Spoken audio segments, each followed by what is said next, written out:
Teachers, many people are still telling me they're having issues with getting to different websites. Sometimes the kids can't get into Dreambox, the Clever's not working, or they have an error where it says something about privacy.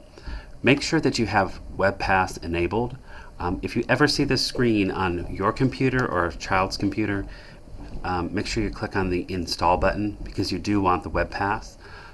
If you don't have it, that little message that pops up, you can find the WebPass to install it if you go to My Katie, and on the bottom row here where they have the different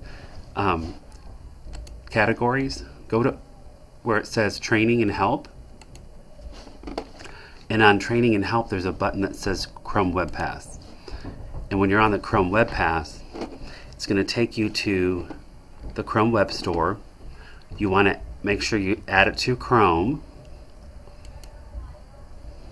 This is going to pop up and you want to click Add the extension, and now you'll notice up in your Chrome browser you have a little blue key.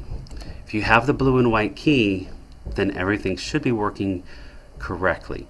If you still are having problems, you might want to call the help desk to find out what's going on.